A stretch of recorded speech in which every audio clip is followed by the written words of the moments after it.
തകരം മേഞ്ഞ ഒറ്റ നിരയുള്ള കുറേ കെട്ടിടങ്ങൾ മാത്രമേ ഉള്ളൂ രണ്ട് വശങ്ങളിലും. അതിനകത്തൊക്കെ പലതരം കച്ചവട പീടികൾ, പലതിൻ്റെയും ഭിത്തിയിൽ കൊക്കക്കോളയുടെ പരസ്യം, അല്ലെങ്കിൽ പലതരം ഇൻ്റർനാഷണൽ ബ്രാൻഡുകളുടെ പരസ്യം, അല്ലെങ്കിൽ ഓയിൽ, പലതരം എണ്ണ കമ്പനികളുടെ പരസ്യം, കുറേ മൊബൈൽ കമ്പനികളുടെ പരസ്യം, ഇതൊക്കെ ഭിത്തിയിൽ ഇങ്ങനെ വലുതായിട്ട് എഴുതി വെച്ചിരിക്കുന്ന തകരം മേഞ്ഞ കെട്ടിടങ്ങൾ.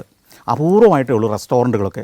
ഇവിടെയൊന്നും ഒരു ഹോട്ടലിൻ്റെ ലക്ഷണമേ കാണുന്നില്ല, ഒരു ഹോട്ടലും നമ്മൾ കാണില്ല. പക്ഷേ ഞാൻ എങ്ങനെയാണ് ഇവിടെ ഒരു ഹോട്ടൽ കണ്ടുപിടിച്ചത് അല്ലെങ്കിൽ ഒരു ലോഡ്ജ് കണ്ടുപിടിച്ചതെന്ന് ചോദിച്ചാൽ ഇൻ്റർനെറ്റിൽ സെർച്ച് ചെയ്ത് കണ്ടുപിടിക്കുക. ഗൂഗിൾ മാപ്പിംഗ് എടുത്ത് വെച്ചിട്ട് ഞാൻ കരാട്ടു പട്ടണം എടുത്തു. കാരണം ഞാൻ മനസ്സിലാക്കിയിട്ടുണ്ട്, കരാട്ടു വായിച്ചിട്ടുണ്ട്, ഈ കരാട്ടു പട്ടണത്തിലേ താമസിക്കാൻ പറ്റുള്ളൂ. നാളെ വെളുപ്പിനെ ഏറ്റ് ഗുരങ്ങരയിൽ പോകണമെങ്കിൽ അതിന് തൊട്ടടുത്തുള്ള പട്ടണമാണ് കരാട്ടു. അപ്പം ലേക്ക് മഞ്ഞാറയിൽ നിന്ന് കരാട്ടുവിൽ വന്ന് അവിടെ താമസിച്ചിട്ട് നാളെ രാവിലെ ഏറ്റു പോകണം. അപ്പോൾ കരാട്ടുവിലെ ഹോട്ടലുകൾ ഏതൊക്കെയെന്ന് ഗൂഗിൾ സെർച്ച് ചെയ്ത് കഴിഞ്ഞാൽ കെട്ടിടത്തിൻ്റെ മുന്നിൽ കൊണ്ടുപോയി നിർത്തി, വളരെ രസമാണ്, ധാരാളം മരങ്ങളുള്ള ഒരു പറമ്പ്. ഈ പറമ്പിനകത്ത് ആഫ്രിക്കൻ ഗ്രാമം തന്നെ, ആഫ്രിക്കയുടെ തനത് വനത്തിനകത്തെന്ന് നമുക്ക് തോന്നുള്ളൂ, ഒരു വനം തന്നെ ശരിക്കും പറഞ്ഞാൽ.